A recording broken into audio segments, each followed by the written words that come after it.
Good morning everybody. आज के इस लेक्चर में हम लोग प्रॉपर्टीज ऑफ कोलोइड्स पर चर्चा करने वाले हैं। कोलोइड्स क्या है ये हम लोग अच्छे से समझते हैं। कोलोइडल मिक्सचर जो है यह एक हेट्रोजीनियस मिक्सचर है। जैसा कि जानते हैं कि कोलोइड में हम लोग दो तीन बातें यहाँ याद कर लेना चाहते हैं, रिवाइज कर लेना चाहते हैं कि यह एक हेट्रोजीनियस मिक्सचर है। यह एक हेट्रोजीनियस मिक्सचर है और इस हेट्रोजीनियस मिक्सचर में जो पार्टिकल साइज होता है उसका रेंज भी हमें पता है। पार्टिकल साइज 1 से 1000 नैनोमीटर के बीच में होता है। और भी बात जानते हैं कि ये इनकी नॉन सेटिंग प्रॉपर्टीज होती है, non setting tendency.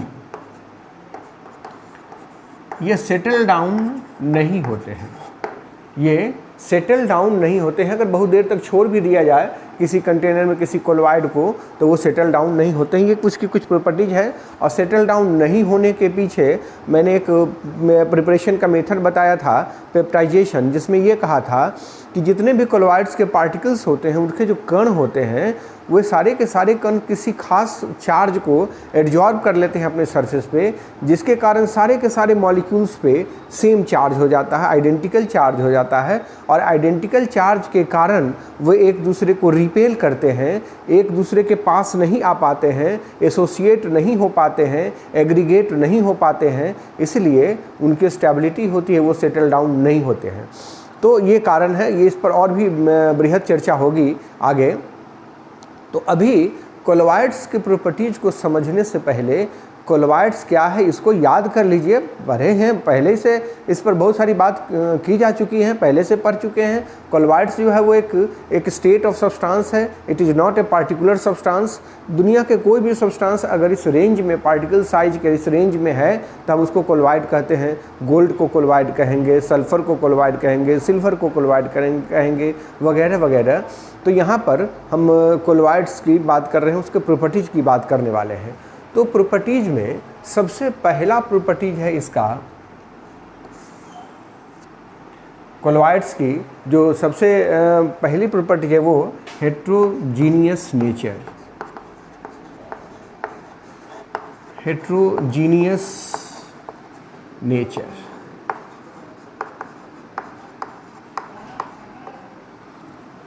Heterogeneous nature कहने से साफ जाहिर हो गया कि यह एक मिक्सचर है जिसमें जो कंपोनेंट्स होंगे उनका डिस्ट्रीब्यूशन एकदम सिमेट्रिक नहीं होगा, एकदम बराबर डिस्ट्रीब्यूशन नहीं होगा। जो कंपोनेंट्स हैं वो पूरे मिक्सचर में इक्वली स्प्रेड ओवर नहीं होंगे, वो हेट्रोजीनियस नेचर कहलाता है इसका।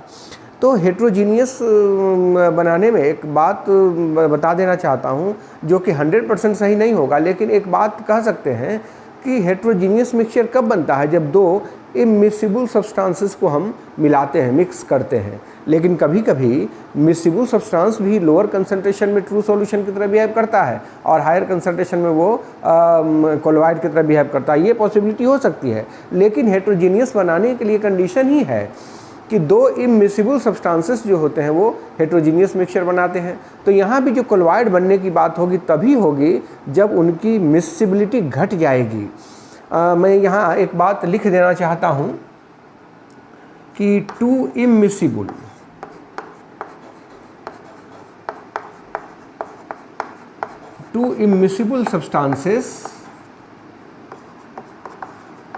substances form heterogeneous mixture।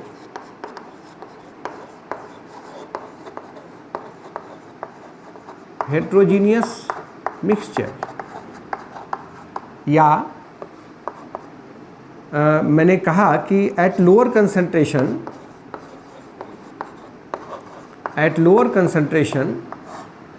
Miscible होंगे। तो जब मिसिबल होंगे तो ट्रू सॉल्यूशन बनाएंगे। अगर वो मिसिबल हुए तो ट्रू सॉल्यूशन बनाएंगे। और तब कहता है कि अगर कंसंट्रेशन बढ़ाया एट हायर कंसंट्रेशन मिसिबिलिटी इसकी डिक्रीज करेगी, मिसिबिलिटी डिक्रीजेज, और उस समय ये बना देगा कोलॉइड। मतलब कुल मिलाकर कहना ये है कि जब कभी ये कोलॉइड बनाएगा, कोलॉइड का फॉर्मेशन होगा, उस वक्त उस कंडीशन में वो दोनों कंपोनेंट्स एक दूसरे में मिसिबल नहीं होंगे, उनकी मिसिबिलिटी पूरी फ्रीक्वेंटली मिसिबल नहीं होंगे, तो उस समय वो हेट्रोजीनियस मिक्सचर बनाएगा और हम उसको कोलॉइड का नाम दे रहे हैं। पहली बात। दूसरी बात, विजिबिलिटी की बात कर लीजिए। विजिबिलिटी तो पार्टिकल साइज जो होता है उसका रेंज है, पार्टिकल साइज का रेंज है 1 से 1000 नैनोमीटर के बीच में है, जो कि हमारे लिए इनविजिबल होते हैं, इनविजिबल होते हैं।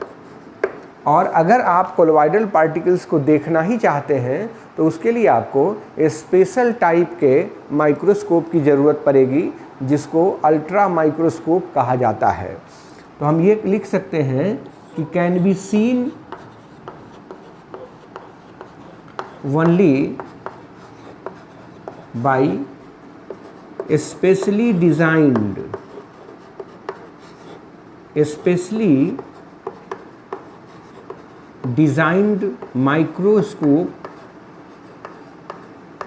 Microscope known as ultra microscope।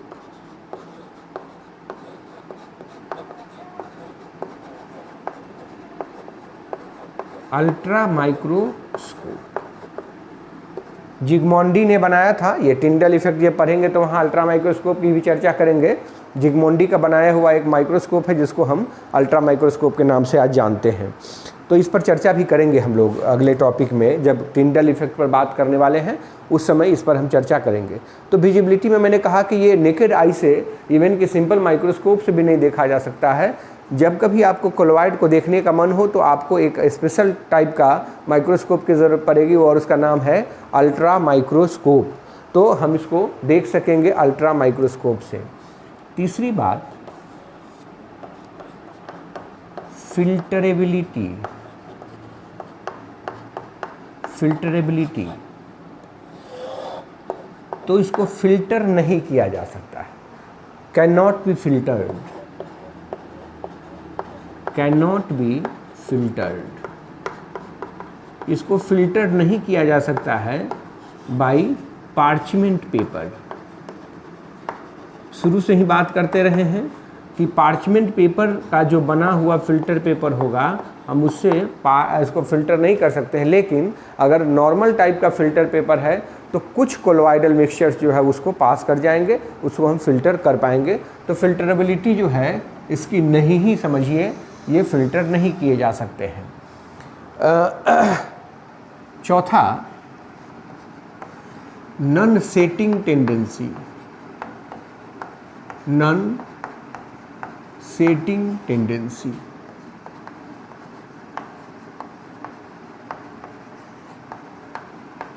Non setting tendency.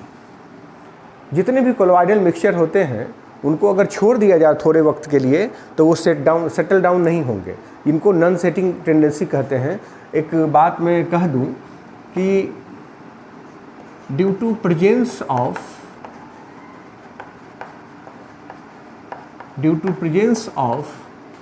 Similar charge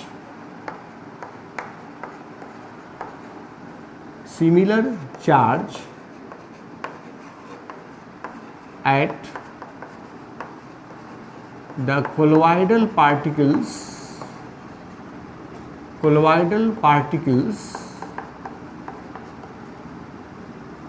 they repel each other, and cannot be settled down,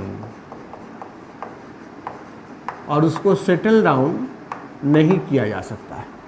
इनकी नॉन सेटिंग प्रॉपर्टीज होती है, वो नीचे सेटल डाउन नहीं होंगे चाहे कितने भी समय के लिए उसको छोड़ दिया जाए, क्योंकि उन पर एक खास एक पार्टिकुलर चार्ज होता है और सब पे आइडेंटिकल चार्ज होते हैं, इसलिए वो सेटल डाउन नहीं होंगे, एक दूसरे के पास ही नहीं आ पाएंगे। पांचवी प्रॉपर्टीज हम लोग इसका देख सकते हैं, कॉलिगेटिव प्रॉपर्टीज। कॉलिगेटिव प्रॉपर्टीज मैंने आपको पढ़ाया है सॉल्यूशन चैप्टर में। कॉलिगेटिव प्रॉपर्टी जो है वो नंबर ऑफ पार्टिकल्स पे डिपेंड करता है। ये कॉलिगेटिव प्रॉपर्टीज किस पे डिपेंड करेगा? नंबर ऑफ पार्टिकल्स पे, depends upon number of particles. और एक बात और भी कहनी है कि कॉलिगेटिव प्रॉपर्टीज वो इन्वर्सली प्रोपोर्शनल होता है मास के। ये दोनों बातों को समझ के आप ऐसे समझिए कि हमारे पास जो मिक्सचर है, हम दो तरह के मिक्सचर की बात करते हैं। एक ट्रू सॉल्यूशन, जिसको सॉल्यूशन कहते हैं, ट्रू सॉल्यूशन की हम बात करें तो इसमें पार्टिकल साइज जो होगा वो 1 नैनोमीटर से छोटा होता है। और एक बात हम करते हैं कोलोइड की, बाकी सबको छोड़ के हम सीधे कोलोइड पर आते हैं। कोलोइडल मिक्सचर, तो इसके लिए पार्टिकल साइज होता है 1 से 1000 नैनोमीटर। कुल मिलाकर कहना ये है कि 1 नैनोमीटर से बड़ा होता है। तो निश्चित रूप से अगर पार्टिकल का साइज बड़ा हुआ तो संख्या पार्टिकल्स की घट जाएगी ना। अगर सपोज कीजिए कि मास फिक्स है, तो उसमें हम ट्रू सॉल्यूशन बनाना चाहते हैं तो पार्टिकल्स की संख्या ज़्यादा होगी, क्योंकि उसका मास कम है, साइज छोटा है। और कोलोइड्स में अगर हम पार्टिकल्स बनाएंगे, कोलोइडल पार्टिकल्स, तो कोलोइड के पार्टिकल्स थोड़े बड़े साइज के होते हैं, इसलिए उसमें पार्टिकल की संख्या घट जाएगी। तो हम ये कह सकते हैं कि in colloids number of particles decreases. So colligative properties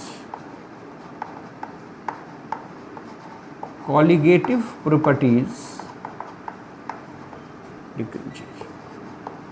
colligative property जो है वो घट जाता है, निश्चित रूप से कॉलिगेटिव प्रॉपर्टी घट जाता है। तो इसका यह मतलब हुआ कि कोलोइड्स का जो कॉलिगेटिव प्रॉपर्टी होगा वो ट्रू सॉल्यूशन के कॉलिगेटिव प्रॉपर्टी से कम होगा। कॉलिगेटिव प्रॉपर्टी मतलब relatively lowering in vapour pressure, elevation, boiling point, ये सारी की सारी बातें जो करते हैं वो जितना प्रोमिनेंट इफेक्ट हमको देखने को मिलेगा ट्रू सॉल्यूशन में, उतना प्रोमिनेंट इफेक्ट हमें कोलोइड्स में देखने को नहीं मिलेगा। तो ये बात हुई।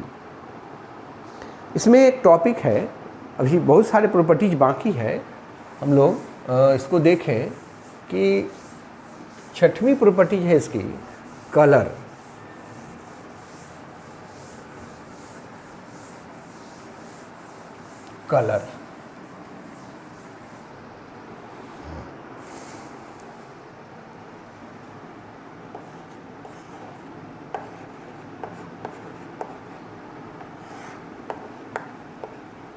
देखिए, कहता है कि कोई भी ऑब्जेक्ट जो कलर डिस्प्ले करता है, जो उसमें कलर होता है, उसका मतलब दो ही है। या तो वो एब्जॉर्ब कर रहा है कुछ रेडिएशन को, तो उसका कम्प्लीमेंट्री कलर दिख रहा है, या उस रेडिएशन को वो रिफ्लेक्ट कर दे रहा है, तो वो कलर हमें दिखाई दे रहा है।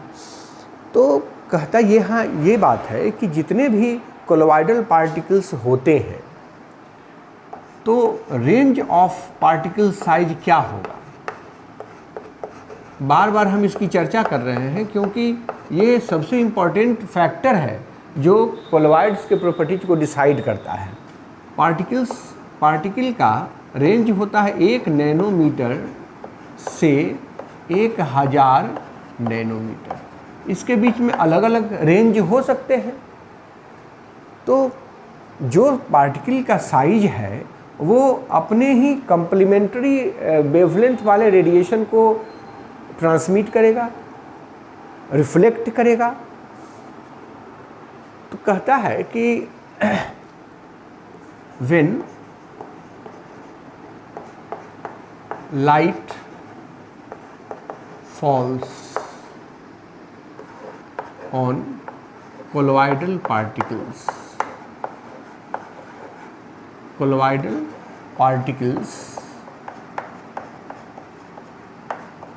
they scatter the particular radiation,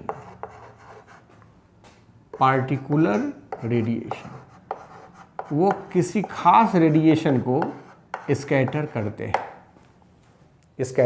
हैं डिपेंडिंग अपॉन देयर साइज,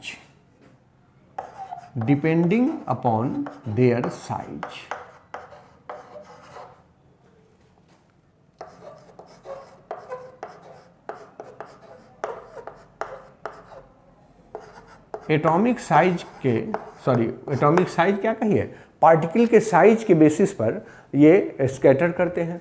तो छोटा पार्टिकल होगा वो किसी दूसरे को स्कैटर करेगा, कोई दूसरे साइज का पार्टिकल है तो वो किसी दूसरे वेवलेंथ को स्कैटर करेगा। इस तरह से इसके कलर जो है वो डिफरेंट होंगे। इवन कि एक ही सब्सटेंस के अगर कोलॉइड्स लेते हैं हम और उनका साइज अलग अलग है तो उनका कलर अलग अलग होगा। जैसे सिल्वर सॉल, हम सिल्वर सॉल की बात करते हैं कि इसमें अगर पार्टिकल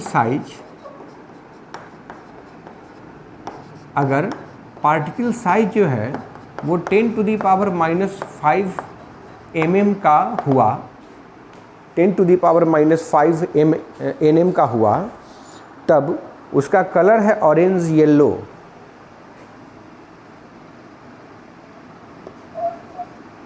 इसका कलर होगा ऑरेंज येलो।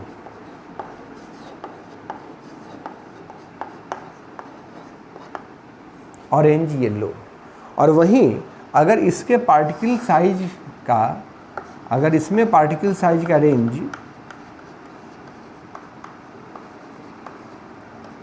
10⁻⁻15 mm के रेंज में आया, 10⁻⁻15 mm के रेंज में आया तो उसका वायलेट कलर होगा, इसका कलर वायलेट होगा।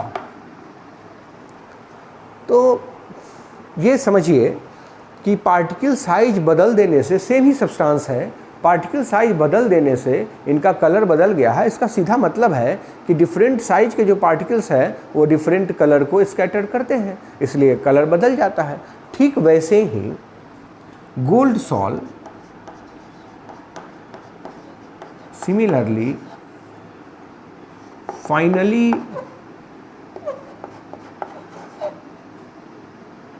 स्मॉल particles of gold, अगर गोल्ड का पार्टिकल्स बहुत ही छोटा है तो उसका कलर होता है रेड, इसका कलर होता है रेड। जैसे जैसे साइज इंक्रीज करेगा, जैसे जैसे साइज इसका इंक्रीज करेगा, ये होगा पहले येलो, फिर होगा पर्पल, और फिर होगा फाइनली गोल्डन येलो। ये जो पर्पल कलर का मिलता है इसी को पर्पल ऑफ कैसियस कहा जाता है, पर्पल ऑफ कैसियस। तो पूछा जाता है कभी कभी what is purple of cassius, तो तुरंत कह देना है it is a type of gold sol. Gold sol का यह एक टाइप है जिसमें पार्टिकल का साइज जो है वो बीच में होता है, बहुत छोटा भी नहीं बहुत बड़ा भी नहीं, तो उसको कहते हैं हम लोग पर्पल ऑफ कैसियस, उसका कलर पर्पल कलर का होता है। एक बात और भी समझ लीजिए कि कलर जो है color of colloid depends also upon the direction of viewer.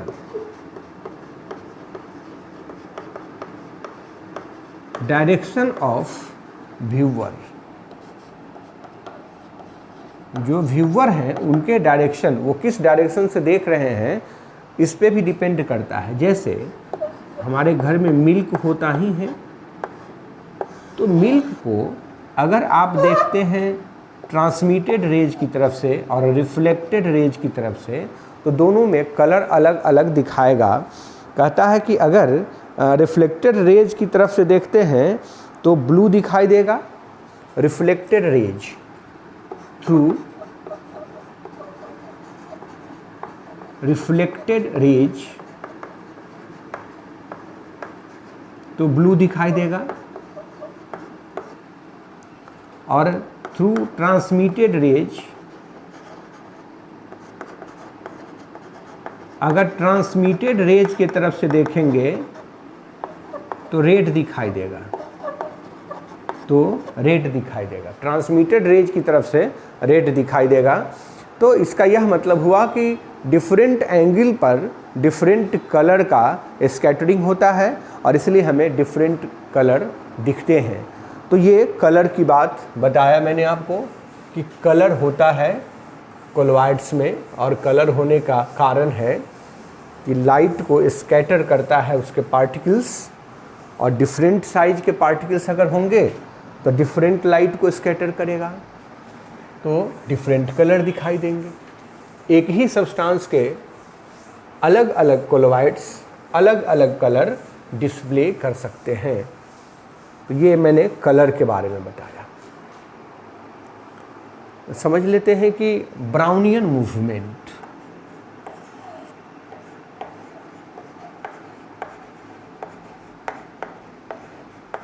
Brownian movement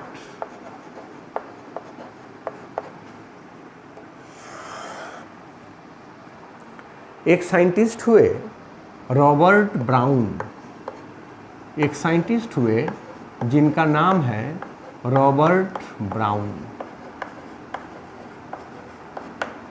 उन्होंने देखा कि पॉलन ग्रेन्स जो होते हैं, परागकण जिसको हिंदी में कहते हैं, पॉलन ग्रेन्स, जब पॉलन ग्रेन्स को पानी में डाला जाता है तो वो अपने आप जिगजैग डायरेक्शन में मूव करने लगते हैं, जिगजैग डायरेक्शन में मूव करने लगते हैं। रॉबर्ट ब्राउन ने पाया कि when pollen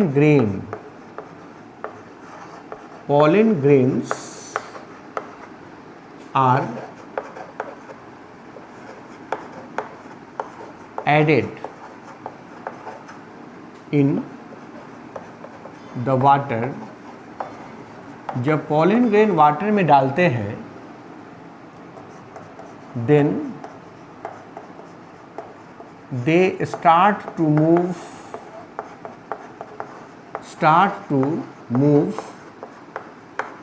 in zigzag direction। वह zigzag डायरेक्शन में मूव करने लगता है, वो zigzag डायरेक्शन में मूव करने लगता है। कोई उनका फिक्स डायरेक्शन नहीं होता है, वो zigzag डायरेक्शन में मूव करने लगता है। ठीक इसी तरीके का मोशन ऑब्जर्व किया गया कोलॉइड्स में। सिमिलर टाइप ऑफ मोशन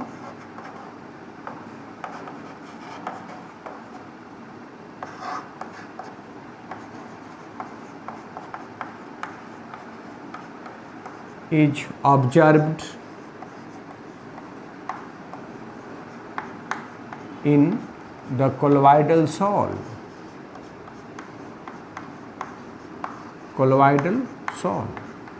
और उसी मूवमेंट को रॉबर्ट ब्राउन के नाम पर ब्राउनियन मूवमेंट रखा गया, या ब्राउनियन मोशन, ब्राउनियन मूवमेंट जो कहना चाहें आप कहें। और इसका नाम रखा गया Brownian movement.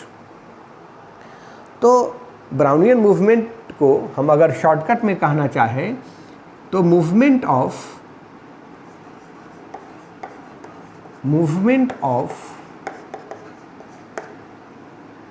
colloidal particles in zigzag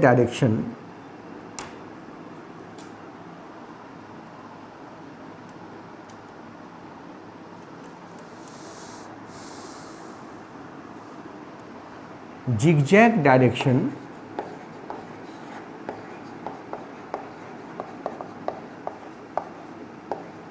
is the Brownian movement।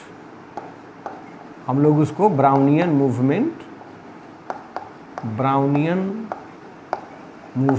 कहेंगे।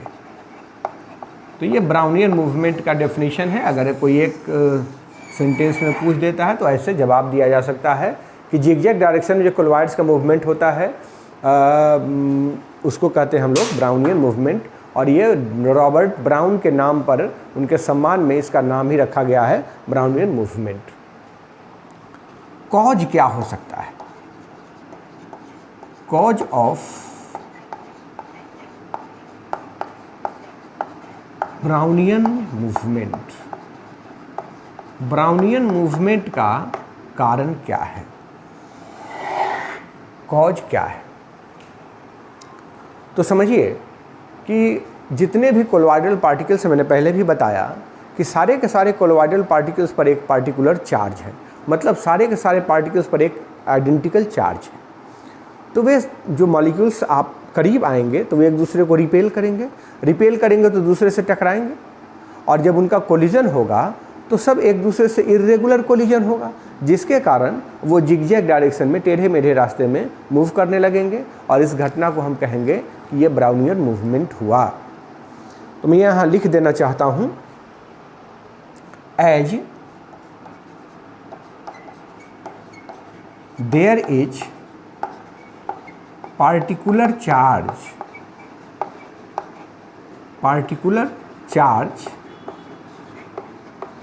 at the colloidal particles।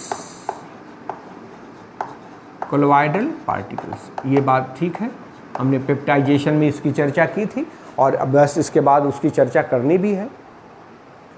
तो हम ये कहना चाहेंगे कि due to presence of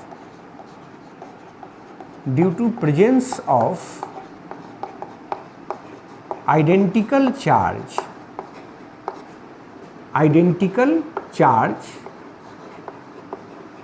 at the colloidal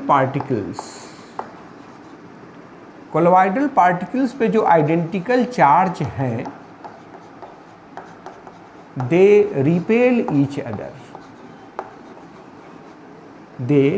repel each other।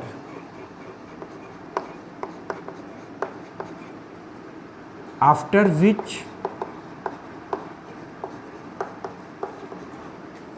irregular collision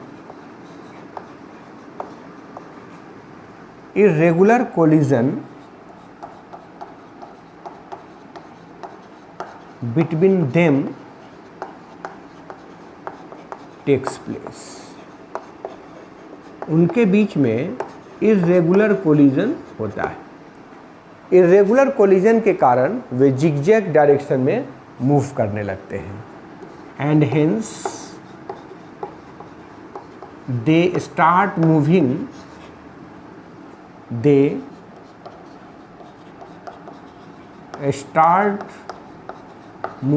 in zigzag direction में वो मूव करने लगते हैं। ये जिगजैग डायरेक्शन में मूव करने लगते हैं। तो ब्राउनियन मूवमेंट का कारण हुआ कि सारे के सारे कोलॉइडल पार्टिकल्स पे आइडेंटिकल चार्ज का होना। तो इसका रिजल्ट क्या होगा? Significance of Brownian movement. Significance of Brownian movement.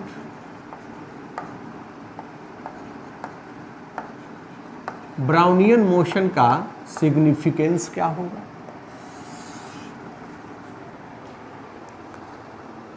Significance का मतलब परिणाम क्या होगा उसका? तो ये जो ब्राउनियन मूवमेंट है ये स्टेबिलिटी देता है। इट प्रोवाइड्स स्टेबिलिटी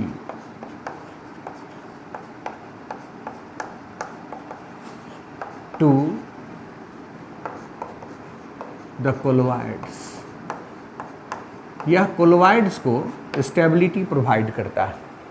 यह कोलोइड्स को स्टेबिलिटी प्रोवाइड करता है। जब सारे के सारे पार्टिकल्स एक दूसरे से टकराएंगे, दूर जाएंगे, तो वो सेटल डाउन नहीं हो पाएंगे और इस तरह से वो कोलोइडल मिक्सचर स्टेबल हो जाएगा। तो ये कोलोइड को स्टेबिलिटी प्रोवाइड करता है। 8वीं प्रॉपर्टीज है टिंडल इफेक्ट। बड़ा ही कॉमन प्रॉपर्टीज, बड़ा ही famous properties, Tyndall effect.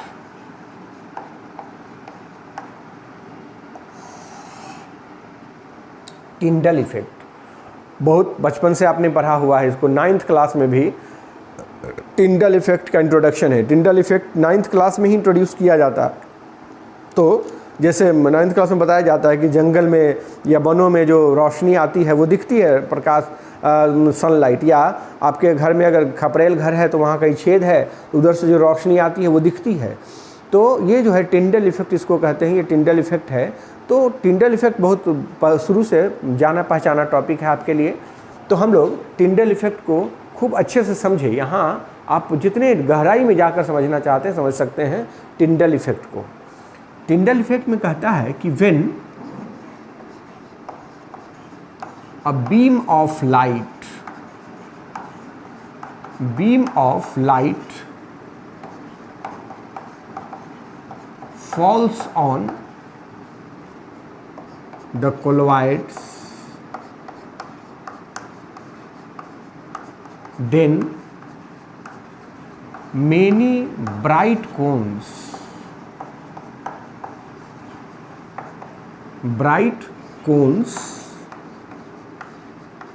are observed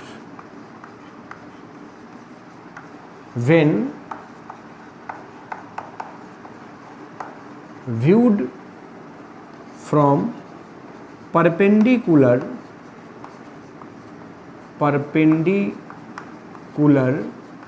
direction। Perpendicular direction कहता है कि एक कंटेनर में हमने कोलोइडल सॉल लिया है और ये कंटेनर ट्रांसपेरेंट होना चाहिए, तभी तो हम इससे लाइट पास करा पाएंगे। और यहाँ से बीम ऑफ लाइट यहाँ पास कराया गया। तो जब बीम ऑफ लाइट पास कराया गया और इसके ऊपर से इसको देखा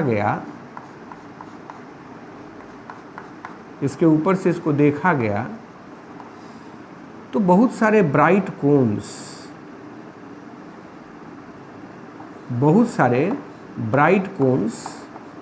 नज़र आए। ये ब्राइट कोन्स नज़र आए।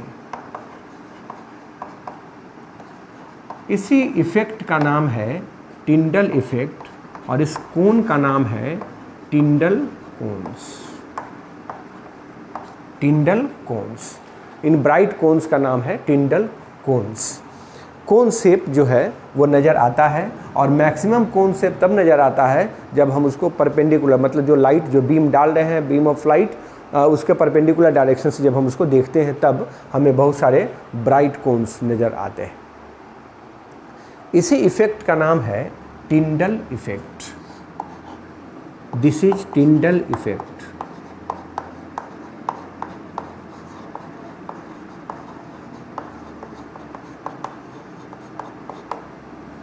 और यह टिंडल इफ़ेक्ट कैरेक्टरिस्टिक होता है कोलोइड्स का। ये ट्रू सॉल्यूशन के द्वारा शो नहीं किया जाएगा।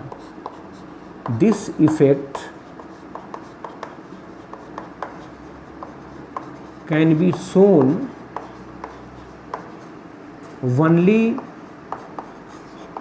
by the colloids but not by a true solution। True solution के द्वारा ये शो नहीं किया जाएगा, यह केवल कोलॉइड के द्वारा शो किया जाता है, उसमें भी खास करके लायोफोबिक कोलॉइड के द्वारा। ये आप जानते हैं, ये लायोफोबिक कोलॉइड के द्वारा शो किया जाता है। लायोफिलिक जो है वो बहुत ही मुश्किल से टिंडल इफेक्ट शो करता है। कुछ बातें और भी समझ लेते हैं इसमें कि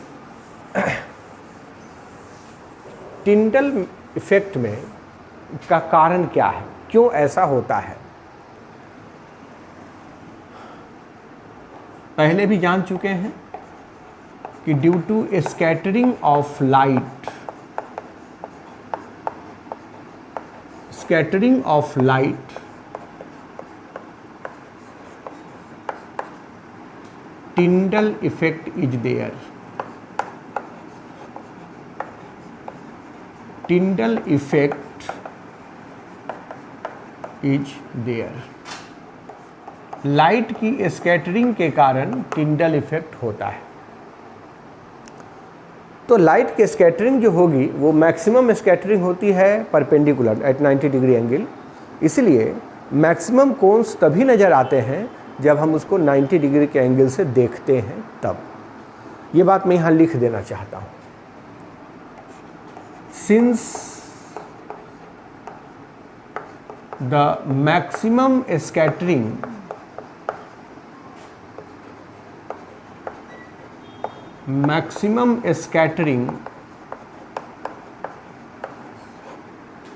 takes place at perpendicular direction,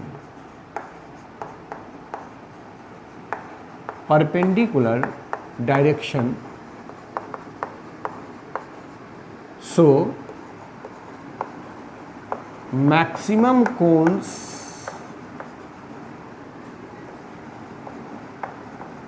are observed when viewed through this direction। इस डायरेक्शन से जब उसको देखा जाता है तो मैक्सिमम कोन्स हमें नज़र आते हैं। तो यहाँ सवाल रहा कि कोन्स ही नज़र क्यों आते हैं। हमको रेक्टेंगल नज़र आना चाहिए, स्फेयर नज़र आना, स्फेरिकल आना चाहिए नज़र, कोन्स नज़र क्यों आते हैं।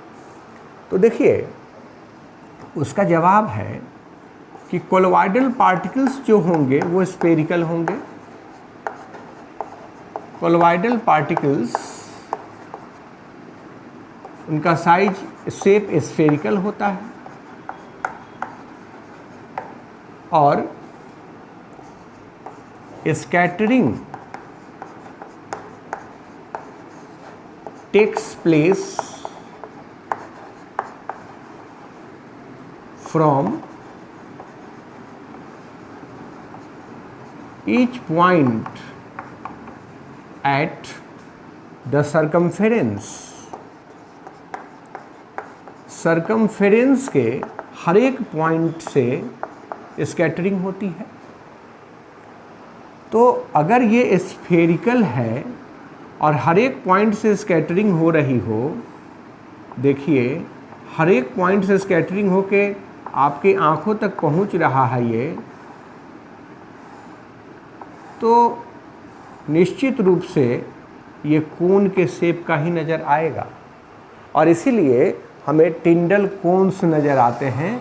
सर्किल चाहे रेक्टेंगल चाहे ट्रायंगल नज़र नहीं आता है, ये कोन्स नज़र आते हैं। तो कोन्स नज़र आने का कारण आपको समझा दिया और ये टिंडल इफेक्ट क्यों होता है ये भी समझा दिया। Conditions of Tyndall effect. Conditions of Tyndall effect. Tyndall effect कब हो सकता है और इसको पढ़ने के बाद यह भी साबित हो जाएगा, यह भी एक्सप्लेन्ड हो जाएगा कि कोई ट्रू सॉल्यूशन जो है वो टिंडल इफेक्ट क्यों नहीं शो करता है। ये बड़े आराम से आप एक्सप्लेन कर पाएंगे, समझ भी जाएंगे। कहता है कि टिंडल इफेक्ट होता क्यों है? Tyndall effect is actually due to the scattering of light, due to the scattering of light, light की स्कैटरिंग से के कारण होता है। और लाइट की स्कैटरिंग तभी हो सकती है जब जो पार्टिकल है, जो भी पार्टिकल हम ले रहे हैं, उस पार्टिकल का साइज वेवलेंथ के साइज से बड़ा होगा। अगर वेवलेंथ जो रेडिएशन उस पर पड़ रहा है, उस रेडिएशन के वेवलेंथ से पार्टिकल का साइज छोटा हुआ तो स्कैटरिंग होगी ही नहीं। तो पहला कंडीशन हुआ कि पार्टिकल साइज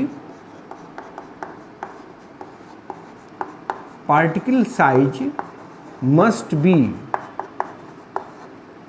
बिगर देन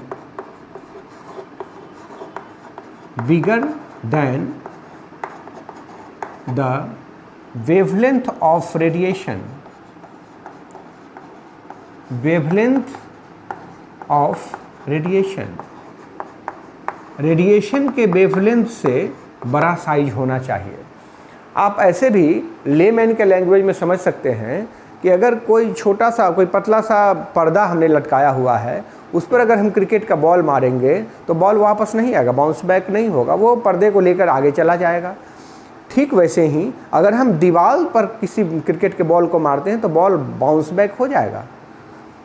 ठीक वैसे ही अगर हम कोई रेडिएशन डाल रहे हैं किसी ऑब्जेक्ट पर, अगर उस ऑब्जेक्ट का साइज उस रेडिएशन के वेवलेंथ से छोटा हुआ तो वो रिफ्लेक्शन या जो भी आप कहते हैं स्कैटरिंग नहीं होगी। अगर उसका साइज बड़ा है तभी स्कैटरिंग होगी या रिफ्लेक्शन होगा। रिफ्लेक्शन का एक ये भी कंडीशन है। तो रिफ्लेक्शन, यहाँ भी स्कैटरिंग तभी होगी जब उसका साइज बड़ा है। और चूंकि कोलॉइड में साइज बड़ा होता है इसलिए ये स्कैटर करता है, और जो ट्रू सॉल्यूशन है उसमें पार्टिकल साइज बहुत ही निहायत ही छोटे होते हैं, इसलिए वो स्कैटरिंग नहीं करता है। तो मैं यहाँ ये लिख देता हूँ, due to bigger size, bigger particle size, bigger particle size colloids can scatter radiation, वह रेडिएशन को स्कैटर कर सकता है। while a solution cannot,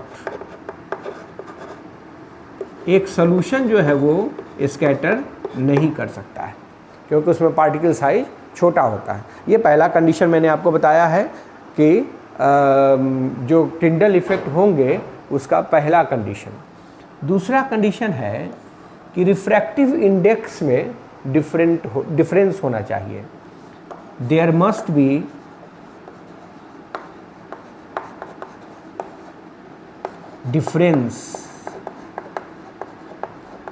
difference in refractive indices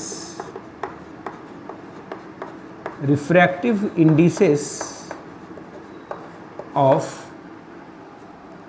dispersed phase and dispersion medium।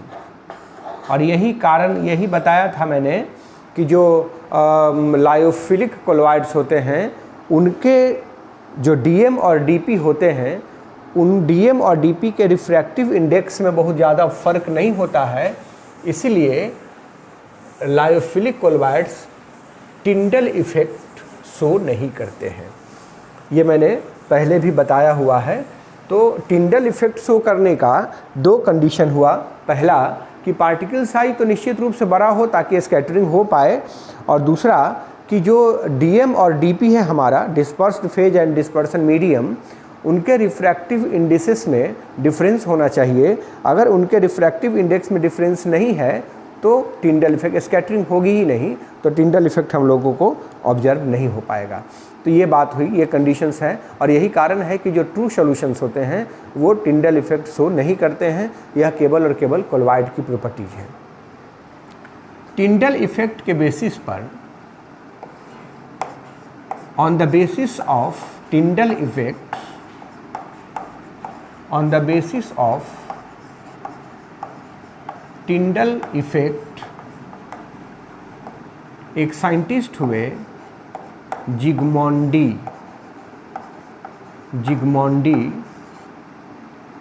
Designed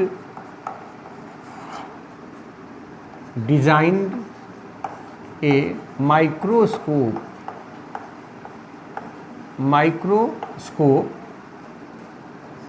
known as ultra microscope. उसको ultra microscope कहा जाता है।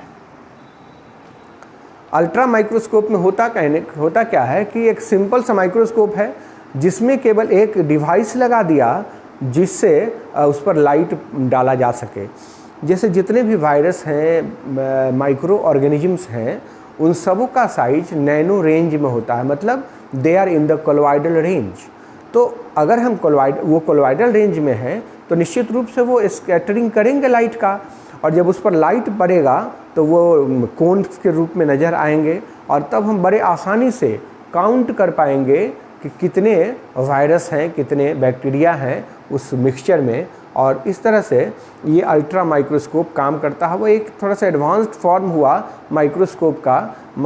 Simple microscope जो हुआ, उस सिंपल माइक्रोस्कोप में लाइट का कोई डिवाइस लगा दिया गया जिससे रेडिएशन, जिससे बीम ऑफ लाइट जो है वो उस माइक्रोब पर पड़ेगा, और इससे वो स्कैटर करेगा लाइट को, और हमें विजिबिलिटी आसान हो जाएगी, क्लियर हो जाएगी।